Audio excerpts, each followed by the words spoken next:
Hi, everybody. Welcome back to Black Parents Aging. I am so excited. I have been waiting to do this episode because my client, now friend, is agreed to be the show. So I'm going to let her introduce herself. I'm going to let her tell you a little bit about herself, and then we're going to jump right in.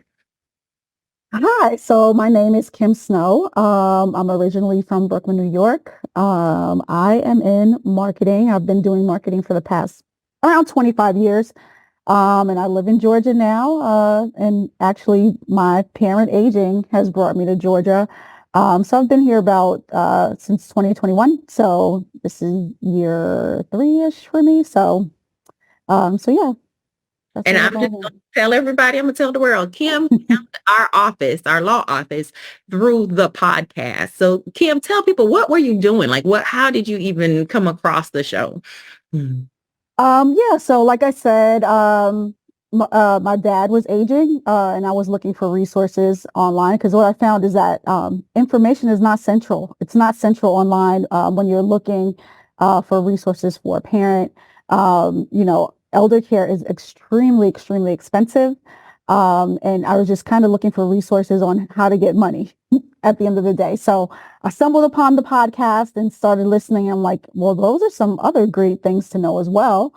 So I started listening to the podcast and then I got dialed right in and then all of a sudden got a little frantic because I didn't have an estate plan. So I contacted the office and here we are.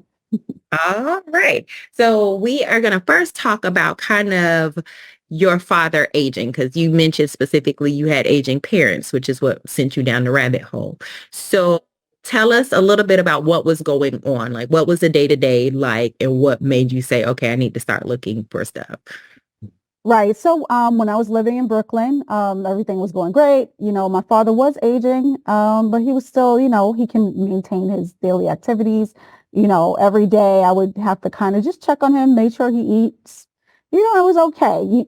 Everything that you would expect about your parent aging. They need a little help, but for the most part, they're independent. He was a very independent, stable, elderly fellow that really uh, didn't think that he needed a ton of help. However, I was started to notice around, I would say 2019, that he couldn't do the things he used to do, such as, he would prepare dinner for me when I came home. We lived together in a two-family home. So Hmm. he would prepare dinner every day. And it started to be like, hey, Dad, why didn't you prepare dinner? And small stuff. I'm like, maybe he's just a little tired. So I'm like, okay, that's a little different. Then COVID hit, and COVID was, a little difficult to understand for him. I had to keep telling him, "Hey, wear this mask. Hey, wear this mask," and he just kind of didn't understand it. He was very combative about it. So I said, "Something's not right with Dad." And basically ended up going to the doctor, which was very tough in New York at that time. Took him to the doctor, got some scans, and we got a diagnosis of dementia, which I had never heard of, vascular dementia to be specific. So with it being COVID at the time, and also without a lot of resources and not able to have people in the house, it was really I was pulling at straws trying to figure out how to get help in caring for him. So basically it was either hire people to come to the house or put him in a facility, which obviously at that time, facilities weren't really an option. But myself, like many others, I thought, "Oh, okay, this is the time when Medicare kind of steps in and, you choose a home and kind of Medicare pays for it."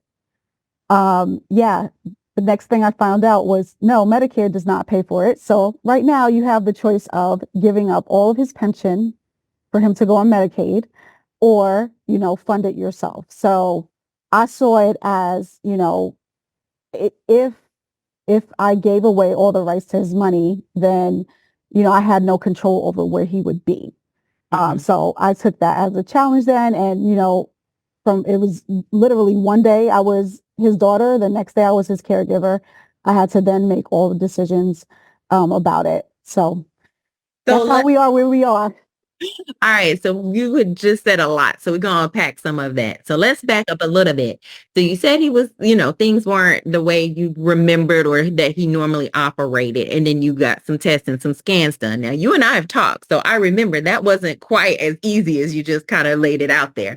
So for the people that are watching this or are listening to this, talk about advocating for him or even getting those tests done. Because from our conversation, it wasn't just a like, "Hey, doctors, he off. Can y'all test him?" How did that go? Mm. Excellent point. I'm so glad that you circled back to that. I think that that is such an important thing that we tackle in our community, especially. Um, so I noticed something wasn't right with him. Took him to the doctor, and we went to the doctor regularly. We both had the same primary care doctor, so and I was friends with her, and everything was great. So Um, they knew you to be his daughter. This was like, okay, this is the right person, no issue terms of identifying and having you there with him. Okay. Right. So it wasn't, and this had been our doctor for maybe 11 or 12 years, Okay. an extended period. And I said something wasn't right and she kind of heard me, she kind of didn't. And, at the end of a visit, I said, there's really something not right. And she said, maybe he has hydrocephalus, you know. So I said, well, what is that? And Okay, because I was gonna say, did you know? yeah.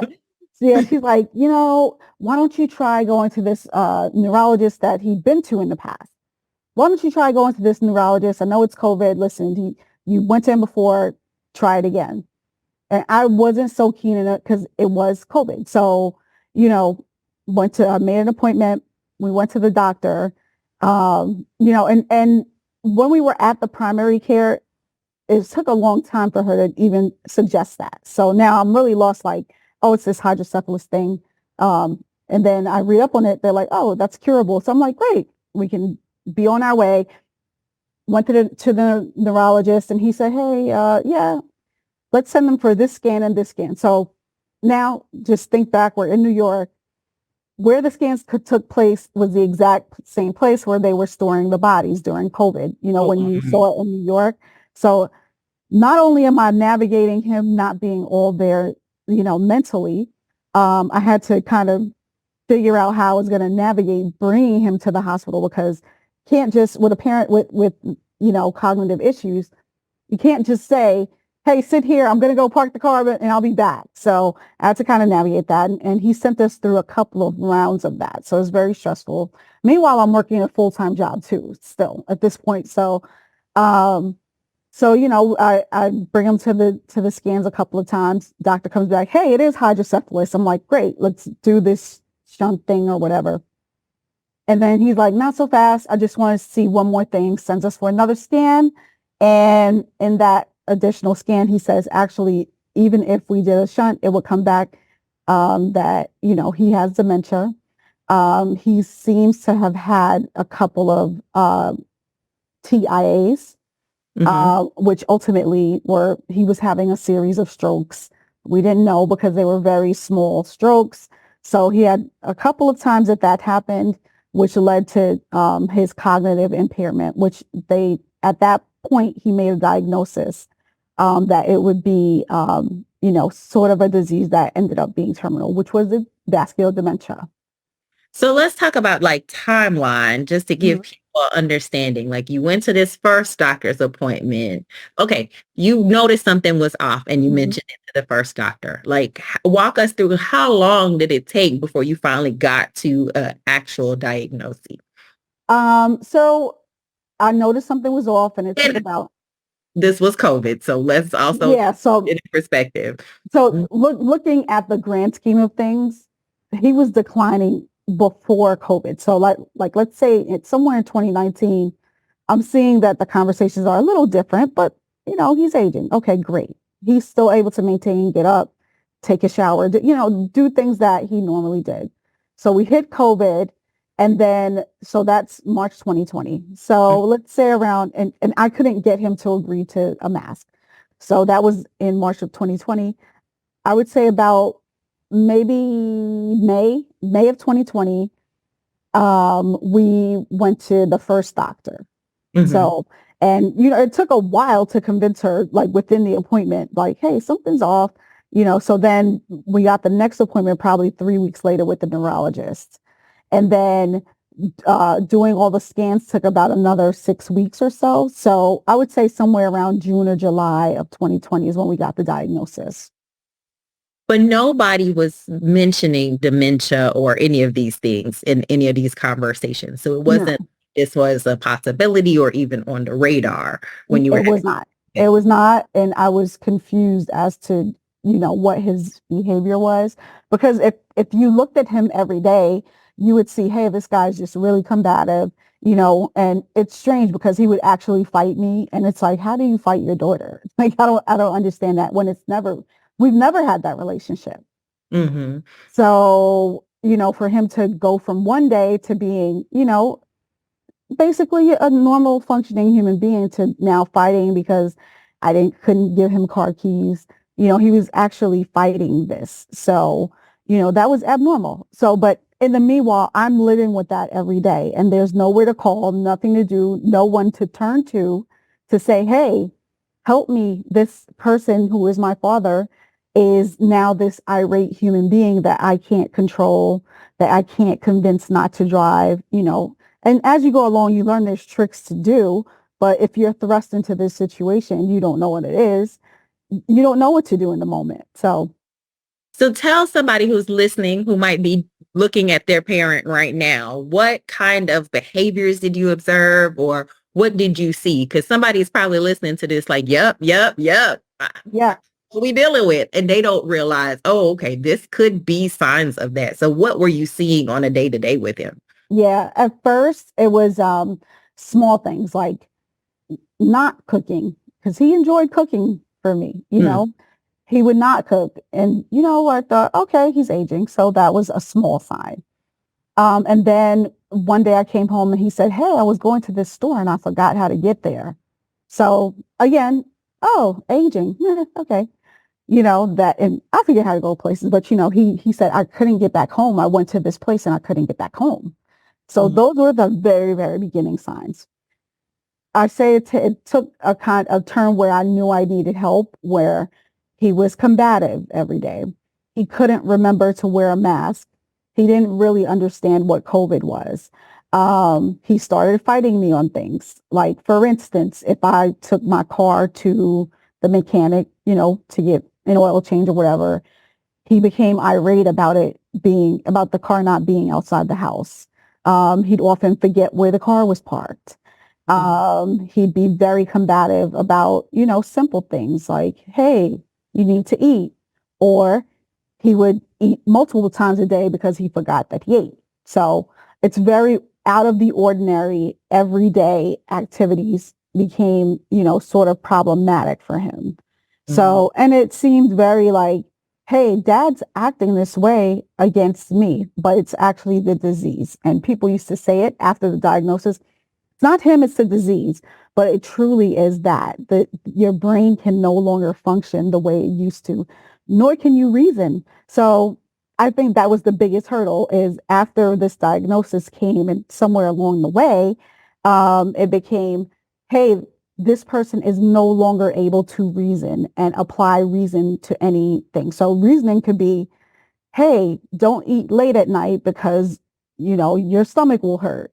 So mm. none of that applied. Nothing with any reason or skill in reasoning applied anymore. So you had to think differently and say, hey, today this is the case. And then tomorrow say the same thing again because they probably didn't remember the day before. So these are skills that I learned along the way and through some research, but there's no central location for it. So over time, I learned how to deal with it. But in the moment, it was, I don't know what to do. My dad is fighting me.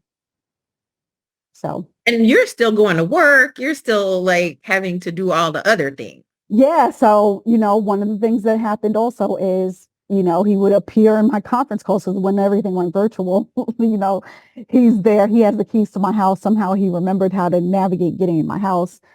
And then he'd suddenly appear in the background of my calls. So, and I'm like, Dad, you can't do that. So there's the reasoning again. Hey, Dad, I'm at work. You can't do that. But he doesn't understand that, oh, this is how I work now, so there was a reasoning function even to everyday things like, hey, you need to take a back seat in these moments right now. So But yeah, wow. And it's yeah. so easy to see how people would just say, oh, he's aging.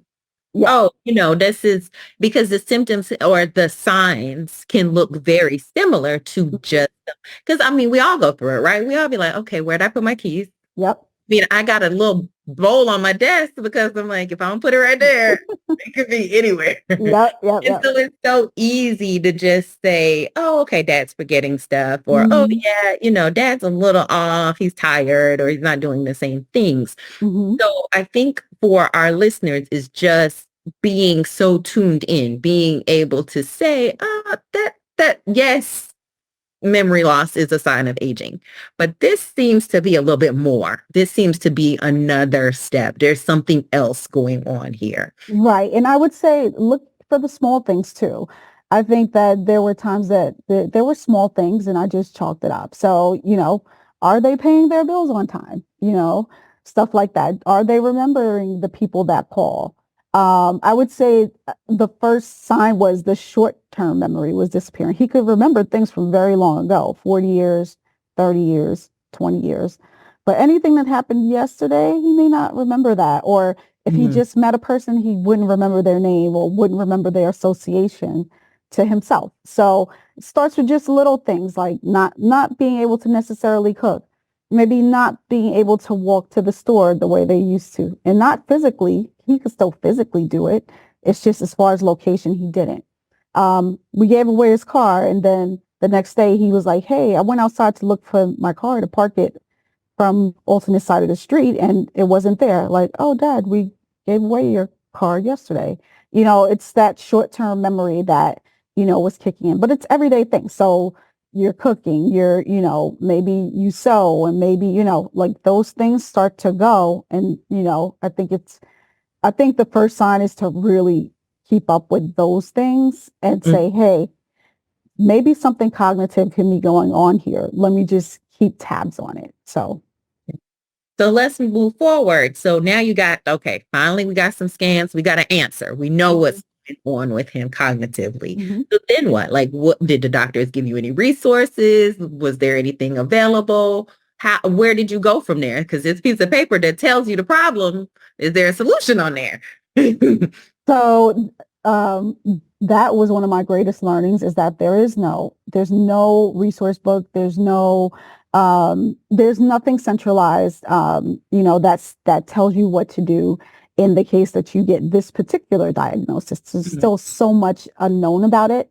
So I started to piece things together. I have sisters, but I was the one there with him every day. It was COVID. I didn't necessarily want other people around him, and he used to make a little joke about it. He's like, yeah, I hear this disease is bad for the mob, the male, the old, the black, and he made a little joke about it. But I'm like, yeah, well, how do you remember that? But you don't remember to wear a mask or why? Mm, So yeah, he I got the diagnosis and it just I was piecing together things. So every day besides working and making sure he was okay, I was saying, well, okay, how can I support, what's going on in his life? What do I need to do now to make sure he stays okay? And for us, because we lived in the situation that we did, he had freedom. He could leave the house at any time. So I had to be aware of that, like if he could leave, when he could leave, because that's at the stage, which is mid stage. I learned later. Mid stage, they start to wander. They may go out in the street, if they're going to be a wanderer. mm, So he wasn't really doing that, but it's like, how do I support what's happening to him? And how do I treat it? How do I help with his drugs? How do I communicate with the doctors on how he's doing with the drugs? So it started there, and I just started doing a ton of research about how to communicate with dementia patients, which is a learned skill. I mean, using reasoning every day is something that we just do right. naturally, and so unlearning that behavior to communicate with him was something that was very tough to do. I had to now change up my schedule, and, I had to let my employer know because we were going through things and I had to remain nimble with him. So, I kind of let my employer know that I might have to take time off to go with my dad, or, he may be popping in and out, that may happen if I couldn't control it. So they were very supportive, my company at the time. And so I did that. But in the meantime, I started to get, very nervous about what was to come because I was learning how this disease progresses. So, there was no help from the doctors. Basically, they would give me certain drugs, but they sometimes wouldn't help. Sometimes, once he got outside of his drug dosage period, he would return to those old behaviors. So I had to buckle down and like prepare myself for that and then report it back to the doctor. So it was working very closely, but not everything that they said would help or work. And in the meantime, I'm there by myself again because it's COVID and I Mhm. don't want other people around him. So, it was navigating those changes and how they move, and navigating what he told me, because sometimes he would tell me stuff that wasn't necessarily true, which is another factor of the disease. They may say stuff, but what they believe is their truth. So I had to, kind of figure out, are you telling me the truth or not? But it was the truth as he believed it. So yeah, at a certain point, I decided, okay, I need more help taking care of him, and how do I finance this help? Mm. So you had a great employer that was flexible. Hmm. And you're talking about how the doctors are giving you medications and stuff like that. I know from my clients that come in here, some of them are in tears because that navigating in that space, they're just like, this is hard. Hmm. I didn't know that this would be so hard. I don't know what is available. I don't know what to do. So I don't want people to come away from this and be like, oh, she sounds like she had a, pretty together experience. So talk about just how hard it was, like to be able to do that. Did you have meltdowns and cries in the closet? Like this is your moment to tell the truth. Yes. And it was frequent. It was regular. It was confusing. It was confusing. Me and my dad growing up were very close. Like, I'm the youngest, so I'm the baby. I got everything I wanted, and it was great up until that point. So it's confusing when now your parent is turning around and going to choke you or going to hit you or going. And he was still at this point, he was still able to move around and he looked the same. So other people outside the house wouldn't be like, well, he's ill. No, he is ill. Yes, it was a lot of, crying, not in the closet, crying out in public, crying out when I left the house. It overtakes your life because there's nothing that the patient, my dad, could do about it. And yet I needed help and there was really no one to turn to. And like, you can use therapy and you can use things that talk you through it. But if it's your parent there that you're minding, it's indescribable on, the pain that you go through as a person, trying to figure out who this new person is, who is a shell of the person, literally a shell. My dad's body was the same, but it's like I could look at his mind and see it deteriorating because he wouldn't recognize people, or, there's times I had to have the boiler fixed and I would bring in professionals from the outside to help. Hey, can you fix the boiler? My dad used to fix everything. So he's like, who's in there? They broke it. So now they broke it. He's trying to kick them out the house. I'm in the middle of a fight between the guy fixing the boiler and my dad. Even if you tell people, hey, he has dementia, they don't necessarily click like, oh, that, I have to act a certain way. So Right. now it's like I have to be in a certain space to say, hey, you know, dad, you're going to be in this room while that takes place. Um, so yeah, I mean, it's harder than I think any explanation can even like even determine, or lay out. It's harder than any. It's actually the hardest thing I've encountered in my life is to have this prolonged period of taking care of my dad and not really knowing. You never really know when the end's going to be because he had other health issues. And so, but you don't know if this is going to last 2 years, 4 years, 6 years, 10 years. You don't know. And then how do you live your life? How do you live your own life when, your parent has this disease that has no definitive end, really? It can be any range of a few years to many, many years. And it's like you're just stuck in this like funnel of like, is this how my life is going to be every day? Okay. Wow. Okay. So that was a lot. That was a whole lot. So can't find resources in the middle of COVID. Don't know if there's any end in sight. Let's talk about Medicare and Medicaid and what's available like at this point, because I think that's where a lot of people, I think you said earlier, people are like, oh, okay, well, Medicare, they should kick in and there should be some stuff going on. So what did you discover at that point? It's like, okay, diagnoses, this is getting bad. Yeah. What are my options? Mhm. Yeah, I think there came a day where I said, I cannot take care of my dad by myself. So that was the first step. And then after that, I said, okay, well, what resources? I really do not want to put him in a home. That I don't see that as, the next step. So I said, okay, um, let me see how much each state, like what could I do? So I had a financial planner at the time. I called him. He said, listen, these homes and, these resources in New York are going to be from 10,000 and up a month. So I'm A like, month, okay, 10,000 a month. $10,000 a month. You may even find one that's 7,500, for assisted living, but then they'll say, hey, your medication, if you want us to administer medication, that's going to be another, $600 a month. If you want us to do activities, that's going to be this much more a month. If you want to do doctor visits, this is so at the end of the day, you're back at $10,000 a month. And I'm like, okay, well, I don't have that. So, Did your dad have that? What was his resources like? he had his pension and he had social security.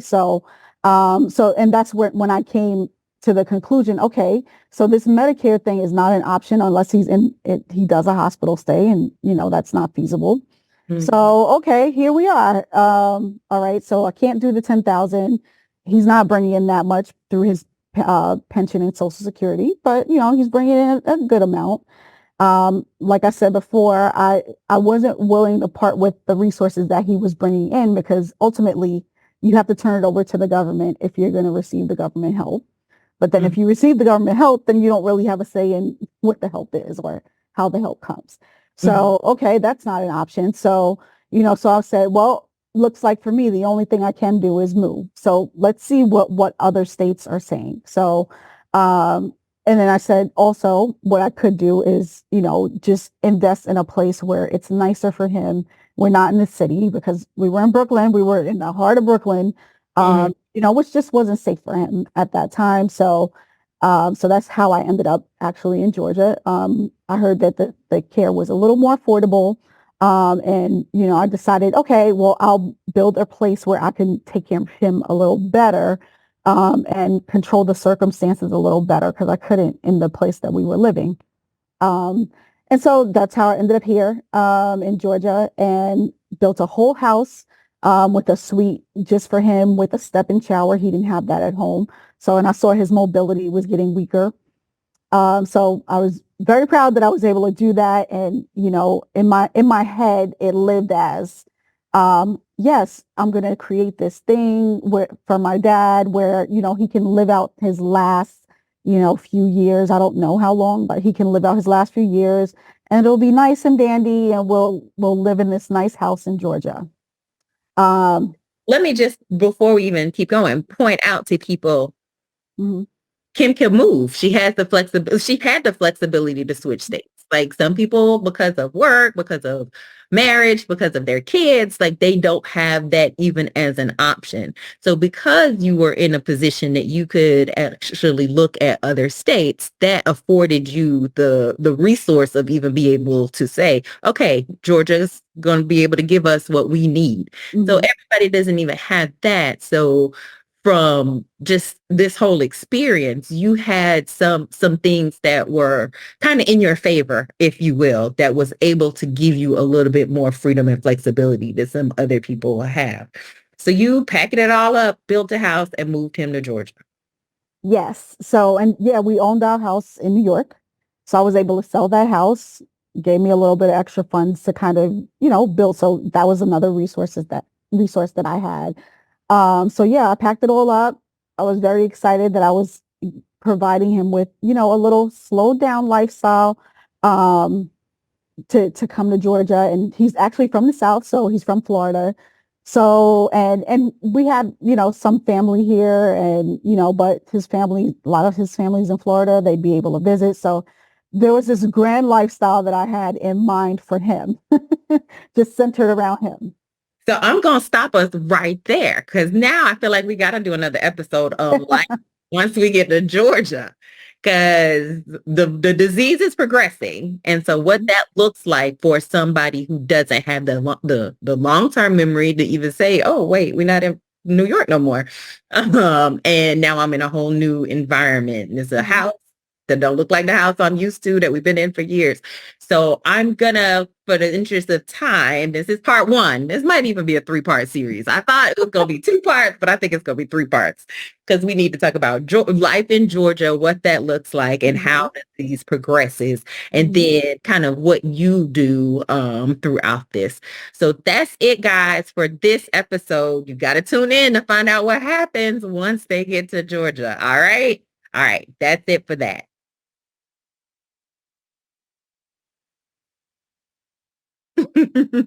All right, guys. So we're back with part two. We still have my client now, my good friend Kim, who is talking to us about what has transpired in the last couple of years with her father that has led her to do some estate planning in as well. So if you listen to part one, you already kind of know the foundation and how Kim and her father managed to get to Georgia and how she ultimately becomes our client. So she's laid the foundation. So welcome back, Kim. Hey. Good to have you back. So we left off with you and your dad packing it up from Brooklyn, New York, in the middle of the pandemic because he had gotten a diagnosis of Lewy body dementia and he was progressing. And you decided, okay, he needed something else in terms of his environment. So you were able to get a house built here and then you guys make it to Georgia. So we're going to pick up right there. Okay, what happens once y'all get to Georgia? People been dying to know. So, it was actually vascular issues. Vascular. Okay. Yes, yes. Um, so we get to Georgia, and so at this point, my oldest sister joins me in the process. You know, actually, both sisters. I have two sisters, and both of them helped me in the process of moving down. The oldest one, she came for a period of about 3 weeks when we were moving, and the minute she stepped in, she said, no, there's no way that this is going to work with you. Because my idea for my dad was bringing in caregivers every day while I went out to work.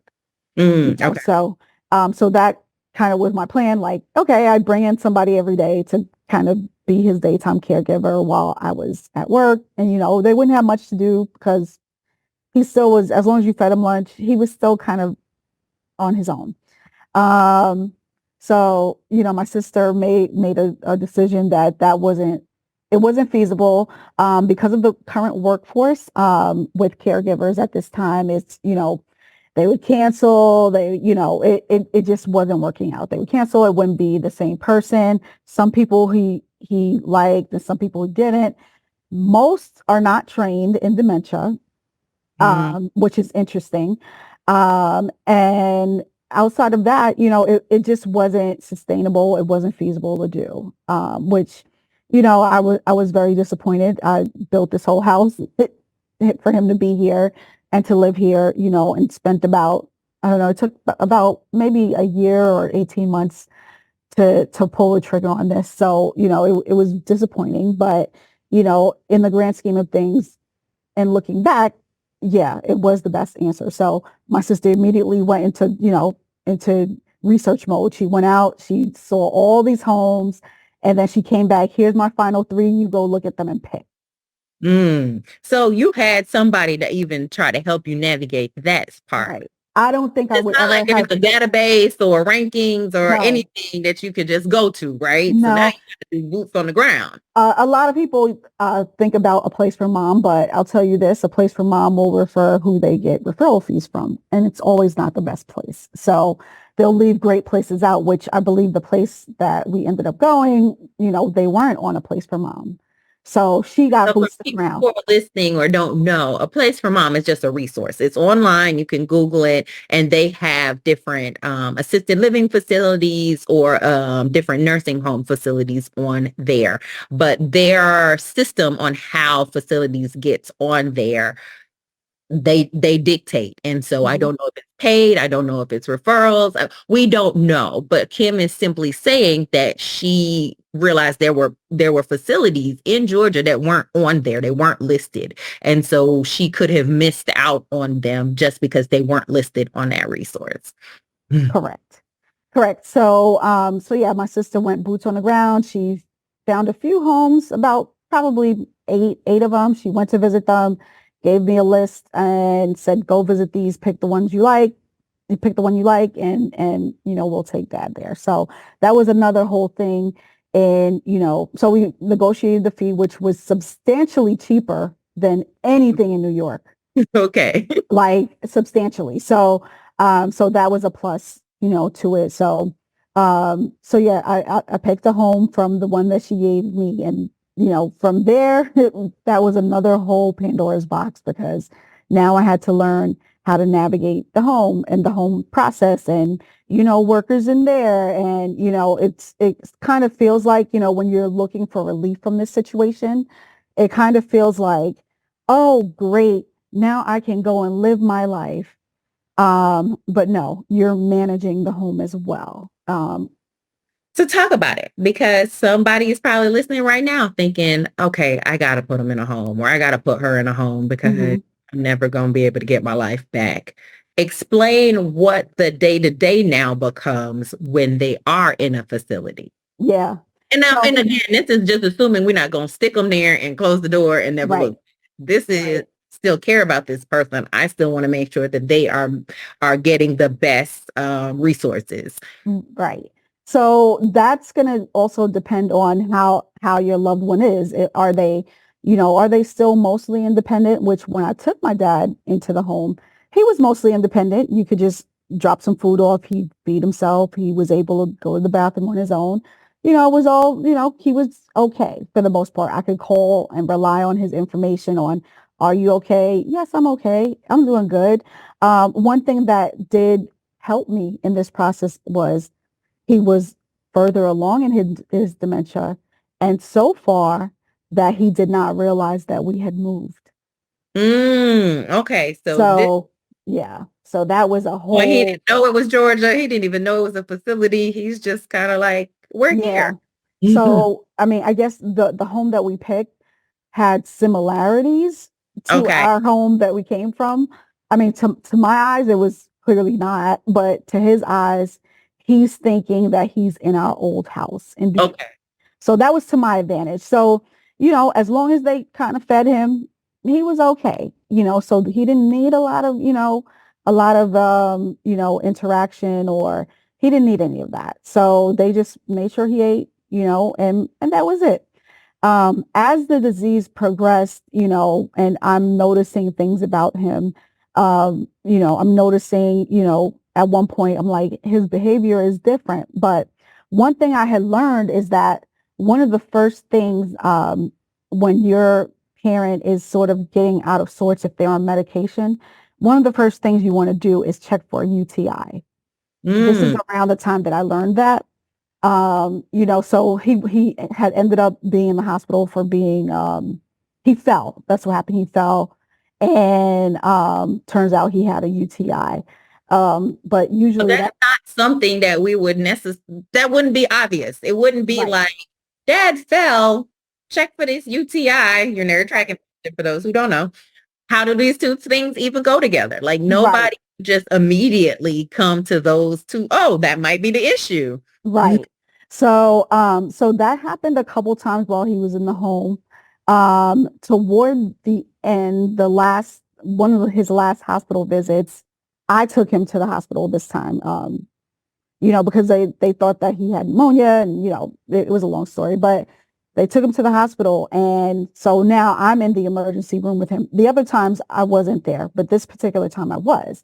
So the hospital kind of was like, well, we don't see anything wrong with him, and I'm like, well, did you check for UTI? And they're like, we didn't. I'm like, okay, well, you need to do that because he's elderly with dementia, and that's typically something you would check for. The doctor was very, very combative with me. He insisted it was not a UTI, and that doesn't happen on a regular basis, and that wouldn't explain his behavior. So I insisted on a test for UTI at the hospital, and the minute that that test came back, I never saw that doctor again. He did have a severe urinary tract infection. So I think, one thing that I think is important to say is that make sure, even if there's no suspicion of that, make sure that hospitals check for that, because I had to really fight this particular doctor to ensure that my dad had the test that he needed for this urinary tract infection that he had. But we're winding back a little bit. So my dad was okay. He was getting what he needed. In the beginning of his journey, but as he started to need more, I noticed that the staff was less and less trained in those areas. So, Mm, so we went probably a year that we were good. And then after that, I would say there's a time period where he stopped getting out of the bed. okay. So no one really kind of gave me the heads up that, no one could get him out. I was assuming he was getting out. I was able to talk to him over an Alexa. Hmm. So, in the meantime, he had forgotten how to use his phone, so things were happening. He was progressing, but it was very small. Hmm. And so that's when, the monitoring of the staff kind of kicked in, because, I used to ask them, did you change him today? No, because at this point he needed changing. He needed more help with his activities of daily living. So, with brushing his teeth, with bathing, and as he needed more help, I'm noticing that it wasn't necessarily being done. So it was important for me to always step in and, just show up unannounced, and just kind of, keep up, with what was going on. Hold on. Can I hold on for a second? Sorry, my job. Sorry. Actually,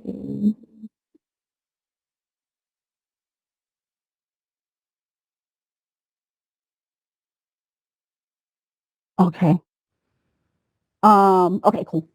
I'm back. All right. So yeah, that's when I had to really start looking at the staff. Were they actually doing this stuff? And basic things like changing him, making sure he brushed his teeth, making sure he ate every day. My dad was not one to really ask for help, or, he didn't go down to the dining hall. So no one was really minding his everyday. So that's when it becomes important to check on your loved one every day. Just show up. Make sure that they're getting the things that they're supposed to get. So as my dad needed more, the home was less able to provide it for him. And the home was also less trained in that. So Mm. So did you have to look into credentialing and all that other stuff? Because I know the laws are different in every single state. What is required in terms of the staff, the day-to-day staff? Do they have to go through any type of training? Does the facility need to have any type of certifications and all that stuff? And so it can be real gray mhm. as to what they really actually need in terms of making sure that these staff members have gone through some type of training and education. It's one thing to just sit with someone as they're aging. It's another thing to deal with someone who is dealing with a disease.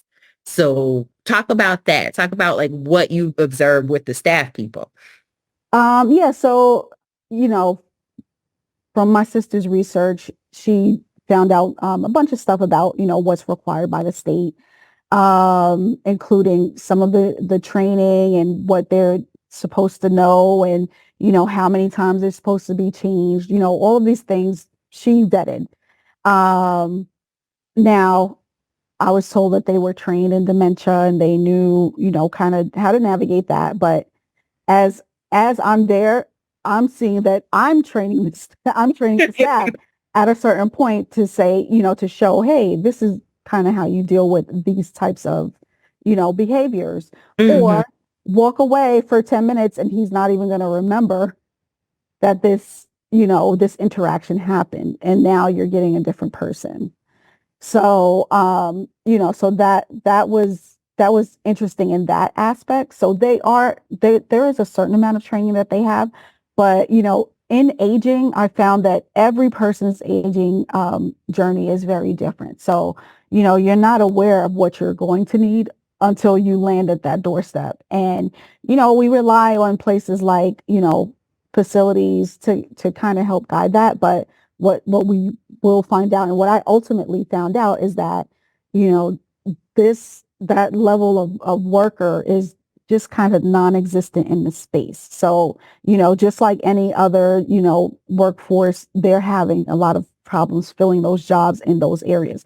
So what ends up happening is it's high turnover. Hmm. So, I could probably name 50 different, staff members that I dealt with during the time that my dad was in this particular home.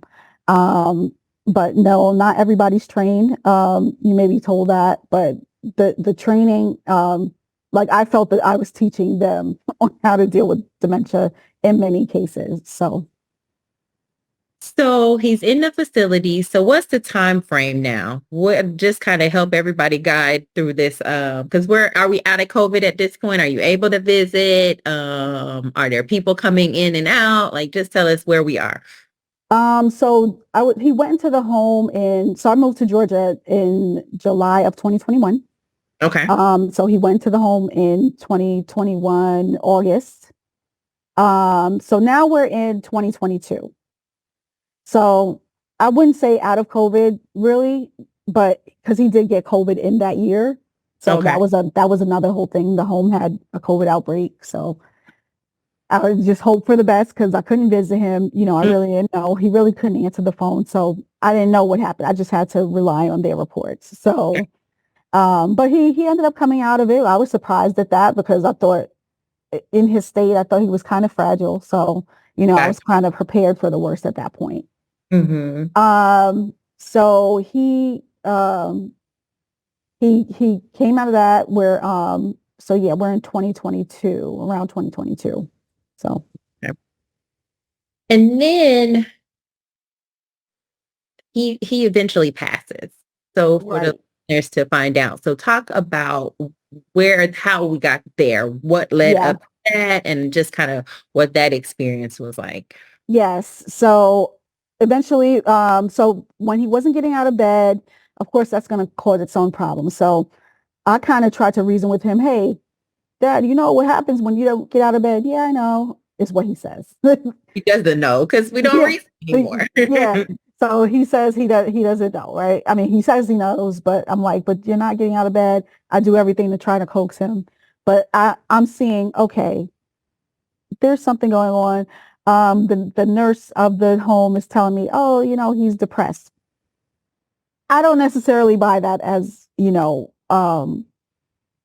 the reason. I think that it's an easy way to explain how someone is, but I'm like, he has dementia, so he's not maybe not necessarily depressed. So I don't know. I was told that a lot, and he was on antidepressants, but it still wasn't changing the way he was. So fast forward, he's not getting out of bed. Months go by. Okay. Months go by. He doesn't get out of bed. The day arrives where he can't get out of bed. Hmm. So I would say that was the top of the mountain of the slippery slope. He couldn't get out of bed. So months go by, and then So I say, well, he needs a little more care. Let me move him to memory care. Moved him to memory care. Now, what I didn't expect in memory care is sort of a free fall. So, you have other memory care patients who don't know where their room is. They don't really, they're not, it's all a host of, 10 other patients who really don't know where they are. They don't know how All, to navigate things. everybody in memory care has cognitive issues. So Right. everybody's not remembering why they're even in memory care. Right. Or that they know why they're there. And I mean, might I add, there were younger people there too. Yeah, just So the whole gamut. yeah, it was people maybe like 50s, 60s in there as well. So, and they were a little more nimble. So, what happened was people were in and out of his room, things are missing. They're not allowed to have certain things. So, this, even though he had closer and better care in terms of like people being close by, it was not necessarily the best environment for a person who were entering their dying phase, which I recognize it now, but at the time I didn't know it was so close. So he couldn't get out of bed. So now at this point he needs a lot of help. He needs help getting out the bed. He needs help with everything. Um, at one point, about 4 months into being in memory care, I see that he's sicker than usual. Laying around. I called the nurse at the facility, and not the one that works there. They have another nurse who's on staff. Call her, and she sends in X-rays for him. Looks at X-rays. He has double pneumonia. We're sending him out to the hospital. Mm. So this is around May of 2023. So sends him out to the hospital. This is the point where the hospital says he doesn't have pneumonia. He has a little bit of aspiration and, aspiration pneumonia. So he doesn't have double lung pneumonia. He just has a little bit of aspiration. And I'm like, hey, this is the point where I say, hey, can you check for a UTI? He doesn't have a UTI. He doesn't have that. So, we're going to prepare to send him back to the facility. I said, no, let's check for that. And then basically I had to convince him to check for the UTI. So he also had that. They admitted him from then. And at that point, I thought it was going to be over very soon because, he couldn't really swallow. And he just wasn't, it's like he wasn't a part of this world, but he was, in the hospital. So you're in the right place. Okay. So after they tell me that they're going to give him a swallow test, I'm like, okay, this is when they tell me that he can only eat a puree diet, so that happens. The next day I come back, he has a full plate of food in front of him and they say, oh, he passed the swallow test with flying colors. So now I'm confused because Right. A minute ago, he couldn't swallow. he couldn't swallow. So, long story short, he could only swallow for that minute. He ends up not being able to swallow in over the long term. And then, he goes back to the home after a while. And first day back at the home, he falls out of bed. Mm. I call hospice after that. And so he got admitted to hospice at this time. Okay, so let's talk about hospice because a lot of people don't even understand what is hospice. They think it's a place. I get that a lot. They're like, okay, well, we need to take her to hospice or we need to send him to hospice. So talk about what hospice is because I'm assuming at this point you guys have done some research or you've Mhm. talked to someone and you've gotten some understanding of what hospice is. So for those who don't know, explain to them what hospice is and how did you guys get there? Yeah. So from my research, earlier in his disease, I knew that hospice is what you can turn to at end of life. But there's certain things that go along with that I didn't necessarily know, which include like, stuff like going to the hospital is not necessarily an option. Now that's what I was most interested in when I enrolled him in hospice. So Mhm. hospice is basically instead of treating a disease, you are letting the disease take its natural course and making the patient comfortable. So my decision was that, I no longer wanted to treat the disease. I didn't want to end up in the emergency room. I just wanted to make him comfortable. He obviously couldn't really swallow, but, he could a little bit, you Mhm. know, um, so he, I looked around. So that's important. you don't have to go with whatever the home recommends. You can look around, shop around for hospices and who you get along with and who you like how they move. Ask the people in the home, even like which, like the workers, which hospice do you like, because they gave several recommendations. So I would say before anyone goes into that, to interview different hospice agencies that, offer these services and find which one you like. But hospice, what they provided was basically comfort care. They made sure my dad was comfortable. They take over giving the supplies, getting the supplies for him. And you have a team. So now you have an end of life team. So you have a nurse, you have a doctor that's on their staff. You have CNA, and then you have someone who doesn't come and do their bathing. Some hospices have like music ministry, or they have various resources that make the patient comfortable. So that's what I Some was chaplain who come in, chaplain. talks Yes, about faith. They talk about like what the phases of death are, and then yes, even offer grief services for the families after the yes, person has transitioned. yes, and it's also for the family as well. So it's for the patient and for the family. So you get all these people have now joined into this Yes. once you've just made the decision to get hospice involved. But Mhm. prior to hospice, it was just kind of you calling the facility, you navigating, you going to the doctor, you advocate. It was all on Kim. It was Kim having Right. to really do all the things. Right. And so yeah, it was me there every day. As I saw he was getting sicker, I started going daily, to make sure that first my face was seen, but making sure that he got they got the face of the person, who was going to check to make sure that everything was okay and that he was getting changed. At this point, I put a camera in the room, which was, a highly controversial move from the point of the home, but I had to put that there for when I wasn't there, that I could see him and see that things were going okay. Mhm. He was still able to respond to me. He would say, yes, I'm okay, stuff like that in the beginning. But yeah, I put a camera in the room when I saw that he was just too feeble to navigate. So, which that brought its own things, but I could kind of just watch him at all times. They recorded. So I would say any home that doesn't let you do that would be, suspicious to me, because if you're taking care of a loved one, you should be able to see what they're doing. So, Totally makes sense. So then hospice comes. Now you got some helpers. So talk about what that hospice phase of things is like. so hospice is, at first it's an intake process. You're sort of getting used to the team. So they might have a bathing nurse that comes a couple of times a week, 2 to 3 times a week. You'll get maybe an RN that visits, depending on the need. They visit a couple times a week. Another nurse might come and make sure that, the patient is doing okay. So for me, it moved kind of fast. So he got enrolled, say, June of 2023.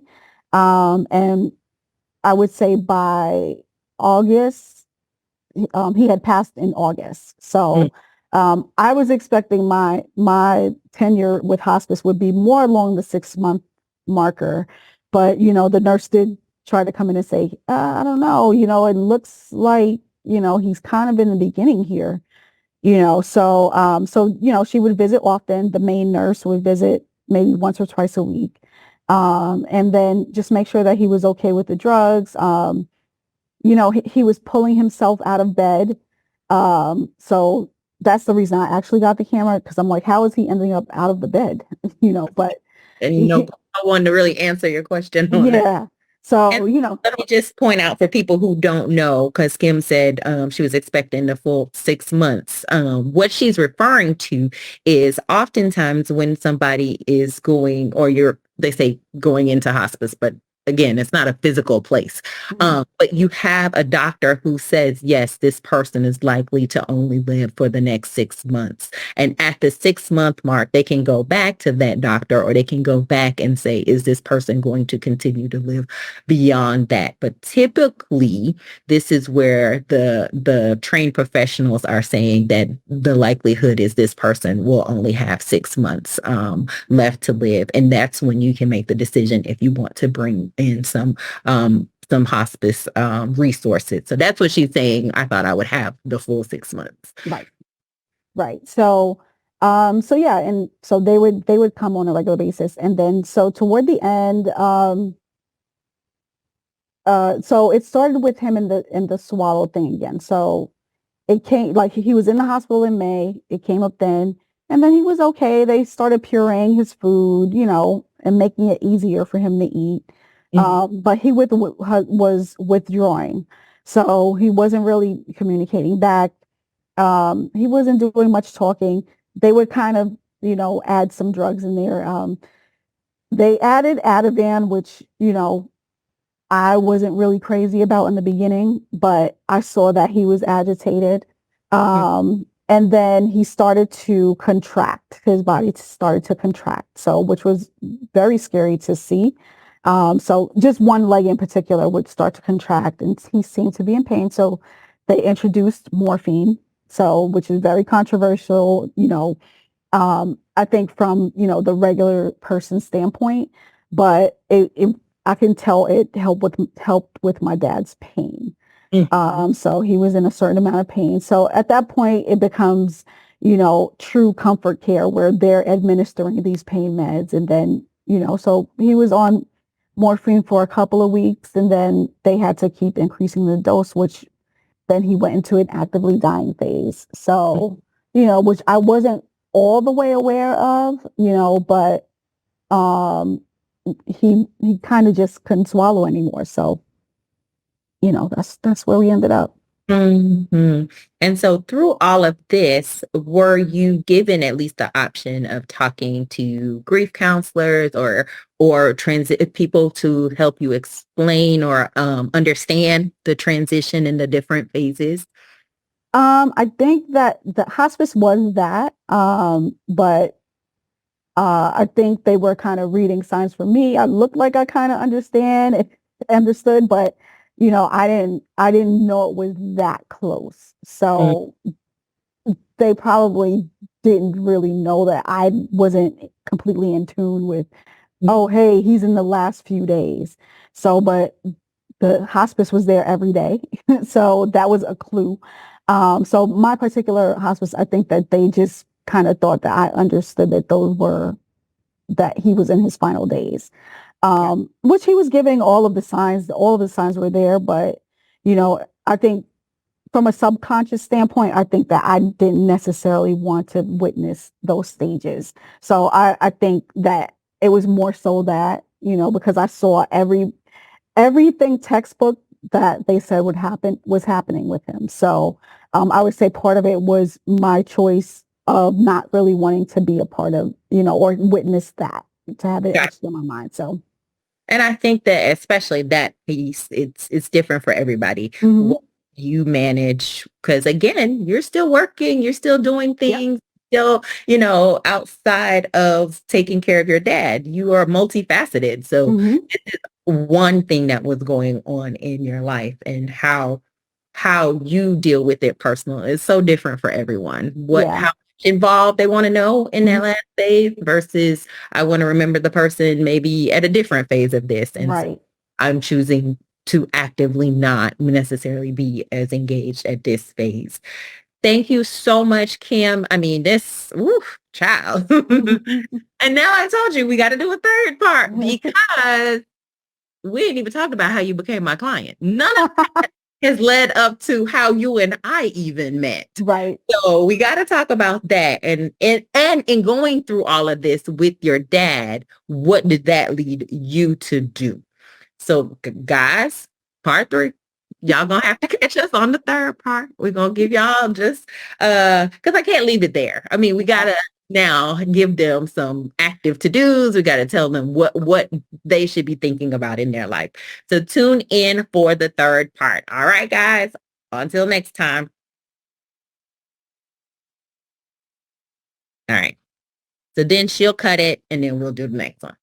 Third and final one. You got it in you? You think I you do. can I do do. another one? I do. All right.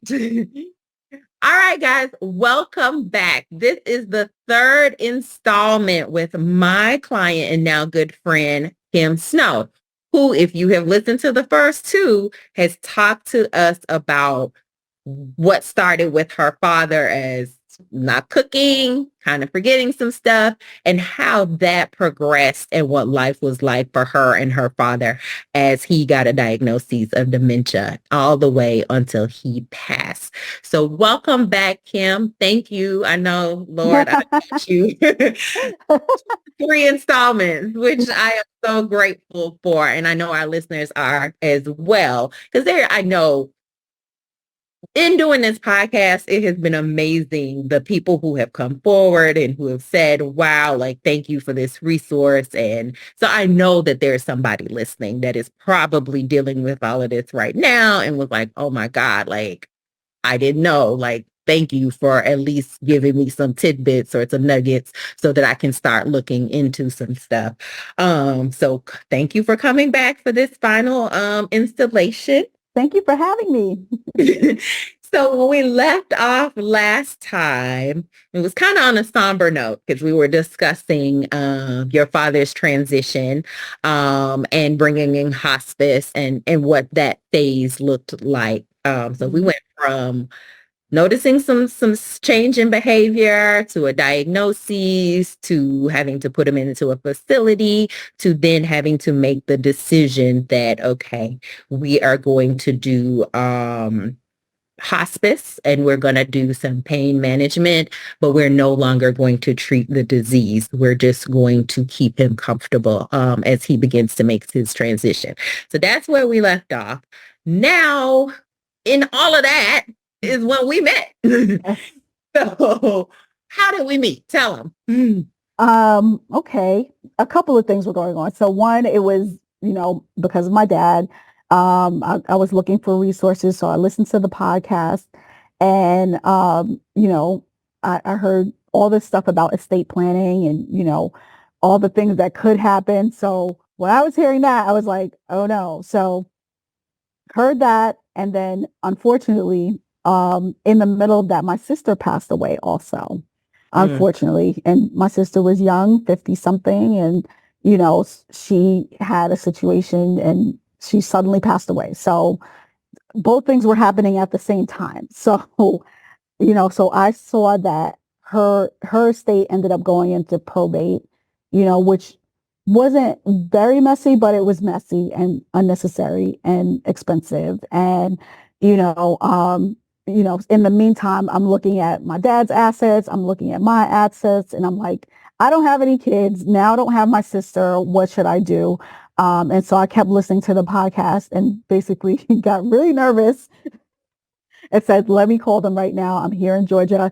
And so I knew that potentially if anything happened to me, and with my father still around at the time, I had to make the proper plans for him.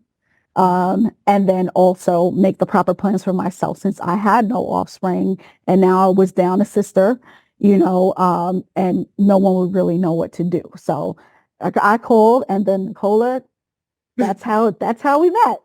so that's how we met. That's how you came into SR Law. So talk about experience. Like there are somebody listening right now that's like, I know I need to do my estate plan, but it can wait. Or that feels like it's going to be a lot of work and it's going to be hard. So talk about even just the mental side of this because they're coming, sitting down with me. I think I'm pretty personable. So I think that side's easy, but making the decision to even pick up the phone, I tell people sometimes that's the hardest part. Mhm. So Talk about that. Like when you finally was, because Kim, you're young. You're not, most of my clients are of a certain age and they're like, oh, okay, we should do it. They look at it as like paying taxes. This is kind of that obligatory. I'm gonna get this out the way. Mhm. But for somebody that's kind of like, okay, I'm still on the fence, talk about what you went through mentally when you were thinking about making that decision to even pick up the phone. Yeah, I mean, I had heard about estate planning before, and it just felt like, oh, it's not something that, I should be thinking about right now. I didn't know what at the end, what could happen. So I think being front row to what could happen, that was very helpful in determining, and pushing me to actually make the first call because I'm definitely one that would have said, it could wait, I could do it later, and then I heard other people be like, it's so expensive and it's so this and that, I heard all kinds of excuses that, I kind of hung on to. But Mhm. after having that front row seat, I saw how important it was, to make these plans and make them be known because, at the end of the day, no one else is going to be there to execute it for you. And also you don't want to send your loved ones through, digging through, the mounds of paperwork that could happen. And on top of that, I really was the only one here for my dad at the Mhm. time. So I'm like, wow, this is urgent. Let me call. So that was the first thing out the gate. I said, let me call. And then, Nicola, you went through, kind of the steps. And I was like, wow, that sounds really long, but it makes sense at the end of the day. So yeah, it did sound like a long process, but it really, it's more so conducted like interviews. So, that interviews that you want to go on because we always want to go on interviews but Okay. interviews that you want to go on and it also gave fodder to think about because there were questions that were asked that I never really even considered um you know in terms of my family, who can do what. And I must say, Nicola really challenged me because I thought one way, and then she said, "Hey, that doesn't always happen. This could happen, or that could happen." And she gave me other scenarios that I didn't even think about before. So once I was in the process, it was like, wow, I'm so glad that I did this because these are things that I didn't even think about. So, preparing for, ultimately what could happen and also making sure my dad was taken care of was really the drivers. And, I thought that it was a great process. It wasn't that many interviews, maybe two or three. And, and I mean, I think my overall estate is, it's a little bit complicated, but not. But the fact that I don't have any, like heirs as far as children, it really doesn't make it as cookie cutter. So, there were some things that I really had to think about and some people I had to notify and tell things and, you know, really think about what I would like in the event, God forbid, something happened to me. I could prepare for all of that. Mm. And so I tell people, and you can chime in on this, I tell people, you're not really sitting down with me to get this document. This isn't real. The document is the end result. This is the proof of what we've done. But what you're coming to me for is counsel and advice. So you're coming because there's so many things you probably have not thought about. But because of my legal expertise and my experience, I can say, hey, well, have you given any thought to this scenario or what if these things happened? What would be the backup plan for that? So it is more of talking you through, helping you to navigate like who you want as the people in your particular estate plan. And then I just look at it as kind of the bonus is you get it memorialized on these documents. Hmm. Hmm. But the work is on the client to really kind of think through mentally, figure out what makes the most sense for them. So, Hmm. I mean, would you agree? Because I think that's what we do. Yeah, I mean, I would say probably 60% of the stuff that's in, my estate plan is stuff that I never thought about. So and I think are important. So, at the end of the day, yes, I totally agree. And I think talking through that really helped. And thinking about like who would be the most responsible in this case. It might not be always the person that you say, well, automatically it should be this person because other people have determined that it should go in a certain succession, but it's not always the case. So you want to always put responsible people and you want to make what you want known so and written on paper and Mhm. enforceable. And I think what's great about this process is that, I'm the type of person who just wants to get to the end result. And I don't like to do a whole bunch. So I love that Nicola gave me a list of here's your to-dos, here's what you need to figure out, and then on our next session, come back to me with these answers. So I think the biggest takeaway is that it gave all the things to think about and who would be most responsible. What do you want? What would you want in this scenario? So, you get all these scenarios that you might not have thought about. So, Mhm. So you said you were in the thick of it. So let's just back up for a second. So did your sister do any estate planning? The one that had passed away? so my sister did what she thought was estate planning. I mean, she wrote out a will, um, By hand? On paper? on paper. Okay. Yeah, she wrote out a will. And she wrote out a will when her circumstances were different. So it was interesting reading it. I didn't know that she wrote out a will. So when I saw it, it was considering that, and it's kind of funny when I think about it, but considering, stuff like, oh, she considered one scenario that if her and her husband passed away at the same time, she said that I would get her kids, which she didn't tell me. So you're like, wait a minute. Yeah, I was like, wait a minute, like what? I would have been raising these kids, and I'm about 11 years younger than that sister. So when she wrote this, I was probably 20 something, and, Mm. and her kids. It would have been really interesting me raising kids of that age, but her kids are older at this time. They're 21, 22, and 26. So it's different. So I didn't need to raise them. But yeah, she wrote out a will and she tried to consider different options. It's something that she just kind of went off in her own head. But however, she had property, so you just can't write out what happens to property. You know what I mean? And she didn't even address the property in that. So even if, let's say, I did get the kids, I still would have had to probate with the house. So so there's those measures and things that you don't think about. I mean, it was unthinkable that my sister would just pass away, suddenly. She wasn't ill. There was no, we had no warning. So we didn't talk a ton about, what would happen, what did she want, what were her wishes. We didn't know any of that stuff. We still Mm. don't know her passwords to this day. Oh, wow. So In the society that we live in now, so much is done online, right? yep, So social media, there's crypto, there's banks that don't even have physical banks. It's all online. So there could be potentially all this stuff still yep, out there. We can't even get into her computer to even get to any of that stuff. correct. And not only that, there's sentimental things gone, pictures gone. I mean, it's just gone. That's a great point. And I think sometimes we don't think about that. It's just like, I know I'm terrible. I ain't printed a picture since oh, like for real.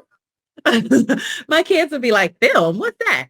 Yep, They're all in the cloud. So yep. their entire childhood is trapped in the cloud right now. So if something was to happen to me, they wouldn't have access to that because Hmm. I made no provisions for it. I'm just being me.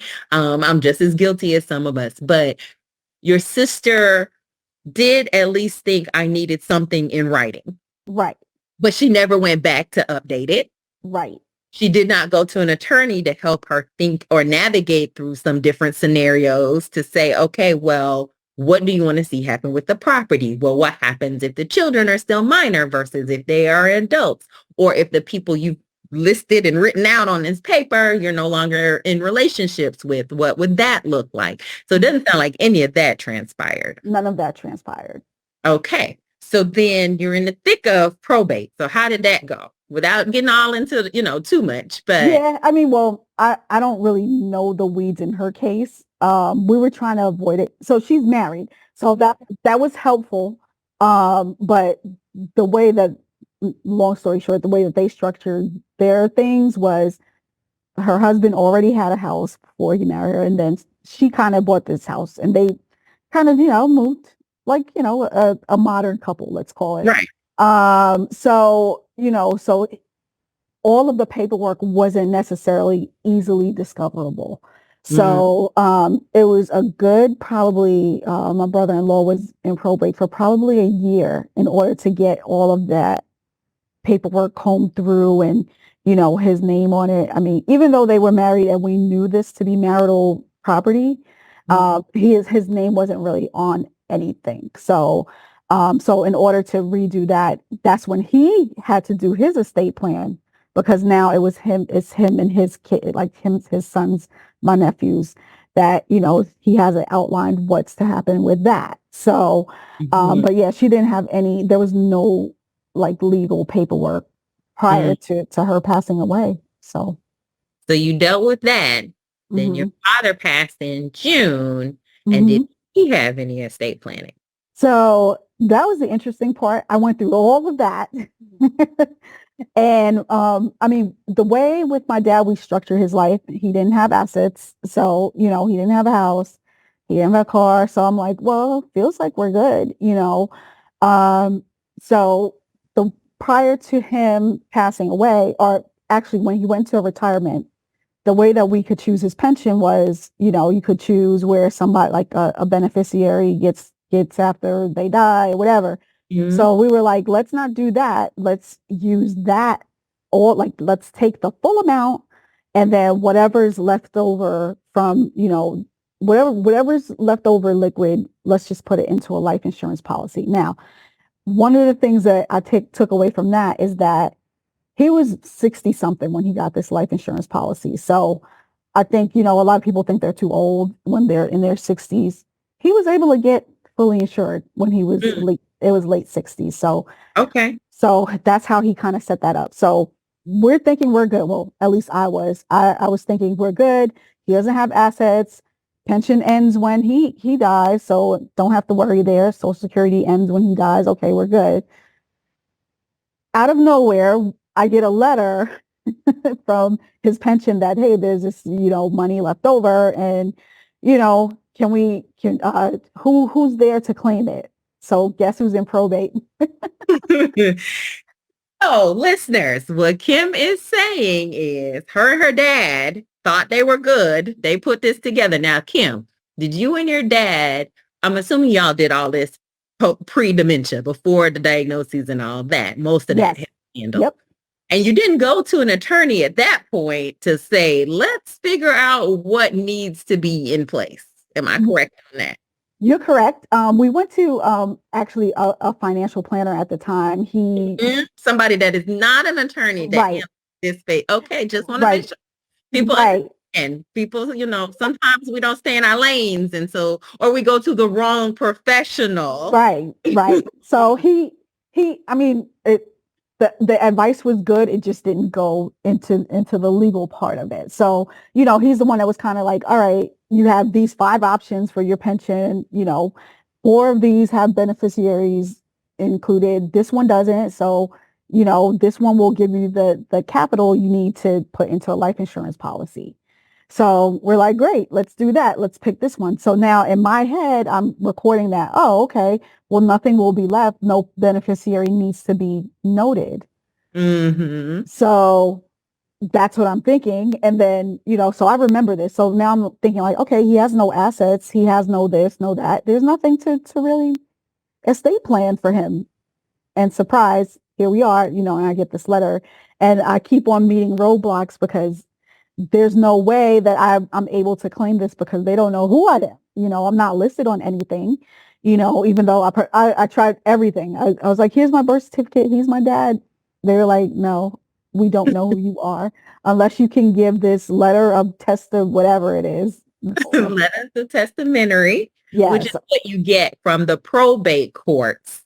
And so now Kim is forced to have to probate her father's estate because there was money left from his retirement. And in order for her to get those funds are now a part of his estate. And so we have to open his estate. We have to go through all of the steps of probate here under Georgia law before those funds can then be deposited into the estate.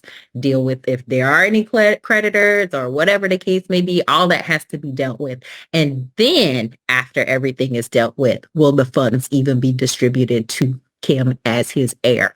But that process is not just a knock knock, call the courts, here they hand you this paper, you hand it to the retirement company. No, we have to actually go through this, and this is going to take a couple of months. So Kim and I just started on that process. But I just wanted to point out, sometimes we think we got it. Like, all this stuff makes sense, look good on paper. We should be avoiding probate, should be easy. And no shade to the financial planner. Like, he gave you the options that made sense in terms of what you guys were trying to accomplish. And so sometimes I have to just let people know, like, he's helping grow money. He's helping move money. I'm helping to avoid court. I'm helping to protect money. So we do different things. And it's not to say, oh, well, I got advice from my financial planner. That's one. We're good. You kind of need both, because sometimes they're thinking, the way they view things is very different than the way I view things, in terms of, well, okay, here's the consequence legally to the option that he may have just given you. And I'll give people a good example. I just had some clients recently. I had to sit them down. Their father wanted them to inherit property, and so that he just transferred it to them. No big deal. When he dies, they will get this property. Seems easy peasy, no big deal. Avoids probate. Nobody has to worry about it. But then when I look at it and I'm like, that's not wrong. That's not bad advice. But if you guys want to sell this property down the road, you're going to have a huge tax issue. Nobody talked to them about tax. Yes. And so that's what I mean. I'm trained to look at these consequences and look at the scenario just a little bit different than a financial planner or somebody that was just like, do a quick claim deed. It's easy. It is. But here's this other stuff that you don't think about. And so that's why lawyers are called counselors, because we counsel you on all these moves you're trying to make. And so that's the point that I just wanted people to understand. It's like, nothing wrong with the advice he gave you. Nothing wrong with the step you took. Here's just this other thing that you probably should have considered when you guys, I say, make whatever decision you're going to make with all of the information. Y'all just didn't have this information to know, hey, if there's money left, you're going to end up in probate court. So here's what we could have done to prevent that from going into probate court. Right. I would say when you're planning with your elderly, or planning for your parents or even your grandparents, if they're still, around, you truly need a team. You truly need a team. Don't think just because they don't have this, they don't have property, they don't have, no. There's always a scenario, or they can be a scenario where, at the end, that there's money there you didn't know about, or, so because I wouldn't even be surprised if I discovered some other account somewhere else, that I didn't know about. He was in the military. There's that, there's a few things that happened before I came into the picture. So I wouldn't be surprised if I found other money, but I wasn't thinking that way. I thought that I knew everything my dad had, but like you said, it's a team effort. It's the financial planners. It's also having an attorney there who knows, even walking through various scenarios. What happens if your loved one gets dementia at a point? What happens to their assets? Who sells it? What are the tax implications? Because those do happen. There's definitely some taxes. Listen, we do not avoid taxes, people. We Yeah. minimize taxes, but we don't avoid. Yeah. They want money. Yes. So, I think that, in hindsight now, and seeing it from my perspective now, I think that, you need a team of people there that are really schooled and have knowledge about this, that can help you navigate through this. Because, at the end of the day, my issues were a little smaller. And I really prided myself, hey, I don't need to go on probate for my dad. And it's like, look at me now. But, at the end of the day, in the grand scheme of things, I prepared as well as I could, but I could have did better. Well, Kim, thank you so much just for all three episodes, like for sharing this whole journey over the last couple of years. Like, you know, through getting to know you, I was like, people need to hear this. People need to understand because nobody's talking about this. I mean, Mhm. that was really the impetus for why we even created the show. We were getting so many kids coming in and they were just like, I have no idea what I'm doing. I don't know what my parents' assets are. I don't know what I'm supposed to be doing with those assets. I don't know what resources to pay for or what's nursing home, what's assisted living, what's Medicaid, what's Medicare. Like they were just overwhelmed with all this stuff. And it's one of those things that you don't, it's not like you read that on your vacation on the beach to get yourself familiar. It's when you are in the thick of it, when you Mhm. meet that you're just like, oh my God, I gotta learn all this new stuff. And maybe Mhm. you are still working, or maybe you're taking care of a family, and now you're thrown into the role of caregiver on top of all the other things that you had going on in your life. So we started the show just to say, here's some nuggets, here's some information.